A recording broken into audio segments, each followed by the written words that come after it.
बच्चे का जो शारीरिक विकास होता है वो किस तरीके से होता है। ठीक है, दोनों विकास की बात करते हैं, क्योंकि हम लोग ने लिखा क्या है, विकास का एक क्रम होता है। जो तुम लोग इतने बड़े से इतने बड़े हो गए, ठीक है, तो डेवलपमेंटल साइकोलॉजी में यही कहा जाता है कि पहले, ठीक है, मस्तिष्क का भी ये प्रिंसिपल बेटा मस्तिष्काभिमुखी का अभिप्राय यही है कि पहले क्या होता है, मस्तिष्क का विकास होता है। पहले मस्तिष्क का विकास होता है, उसके बाद बाकी शरीर के अंगों का विकास होता है। सबसे पहले ब्रेन का विकास होता है, उसके बाद हाथ पैर का, इसके बाद जो ये सिद्धांत है निकट दूर, ये कहता है पहले केंद्र का विकास होता है, उसके बाद दूर के अंगों का विकास होता है। तो समझ में आ रहा है, मस्तिष्क से बाकी शरीर के अंगों की ओर विकास होता है, इसको हम लोग बोलते हैं मस्तिष्काभिमुखी, सिफेलोकॉर्डल और प्रॉक्सिमो डिस्टल। है कि नहीं, विकास क्रमिक होता है, समझ में आ रहा है कि नहीं।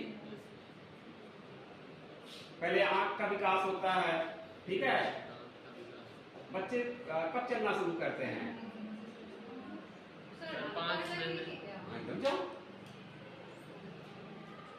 सामान्य तौर पे 10 महीने, क्या हो गया, 10 महीने 12 महीने 1 साल 1.5 साल में चलना शुरू कर देते हैं। उससे पहले 4 महीने 6 महीने 3 महीने में गर्दन संभालना सीखते हैं। तो पहले गर्दन संभालना सीखे तो क्रम से हुआ, फिर उसके बाद हाथ पैर में थोड़ा मजबूती आया तो कमर का डेवलपमेंट हुआ तो बैठना सीखे, फिर उसके बाद चलना सीखे। तो कोई बच्चा सीधे चलना शुरू कर देता है, ये क्या बता रहा है, क्रम, कि विकास हमेशा क्रम में होता है। क्लियर।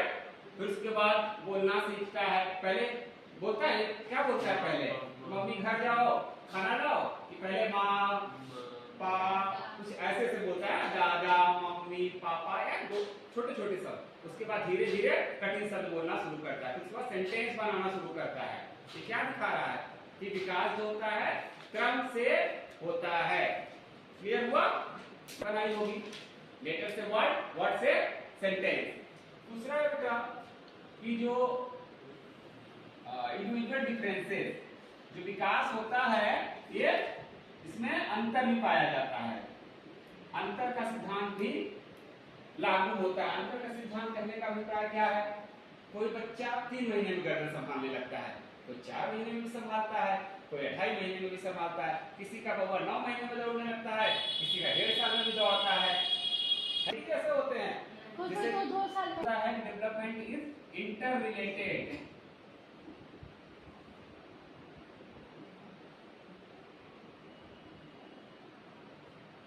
मतलब अंतर संबंधित, ठीक है, अंतर संबंध यहाँ पाया जाता है। जो विकास होता है बेटा उसमें आपस में सब एक दूसरे को सपोर्ट करते हैं। इसको समझने के लिए, जैसे किसी का फिजिकल डेवलपमेंट अच्छा हो रहा है, ठीक है, ब्रेन के न्यूरॉन्स बन गए, और ब्रेन के न्यूरॉन के बनने से ही मस्तिष्क क्रियाएं संबंधित हैं। जब तुम्हारा हाथ विकसित हुआ तभी तो सामान उठा पाओगी, है कि नहीं। किसी का ब्रेन बना ही नहीं तो ब्रेन से जो एक्टिविटीज होती है वो कर पाएगा क्या। ब्रेन के निर्माण से क्या संबंधित है, हमारा लैंग्वेज प्रोडक्शन जो हम कर रहे हैं, ठीक है, क्यों कर पा रहे हैं, क्योंकि हमारा ब्रेन विकसित हो चुका है, हमको चीजें याद रहती हैं, क्यों, क्योंकि उससे रिलेटेड चीजें ब्रेन में बन चुकी हैं। ठीक है, तो एक विकास दूसरे विकास से संबंधित होता है। ठीक है, लर्निंग से बहुत चीज संबंधित है, ठीक है, मेमोरी से भी बहुत चीज संबंधित है। ये कहीं ना कहीं आपसी संबंध को दर्शाता है।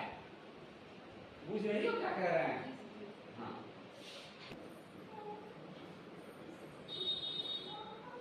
इन्फ्लुएंस होता है बाय नेचर एंड नर्चर। बहुत बड़ा कंट्रोवर्सी है हर जगह, nature versus development, influence by nature और नर्चर। थोड़ा सा यूट्यूब बच्चों के लिए थोड़ा कठिन हो जाता है, मगर जानना चाहिए। अभी आपको ये कंट्रोवर्सी है बेटा, नेचर वर्सेस नर्चर, ये साइकोलॉजी में हर जगह पढ़ना है, परसेप्शन में, मेमोरी में, अटेंशन में। नेचर मतलब पालन पोषण, ठीक है। ये है बेटा एनवायरनमेंट, लर्निंग, और ये है जेनेटिक, ठीक है। इसका अभिप्राय ये है कि जो व्यक्ति का विकास होता है वो उसके पालन पोषण पर निर्भर करता है, उसके अंदर कौन सा जेनेटिक मटेरियल है इस पर भी निर्भर करता है।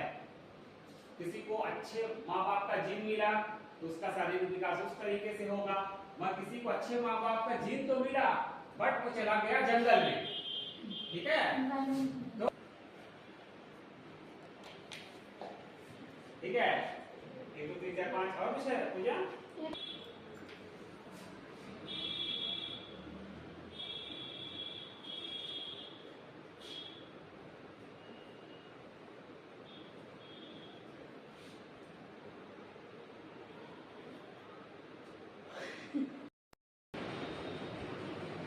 इनको नहीं आता है।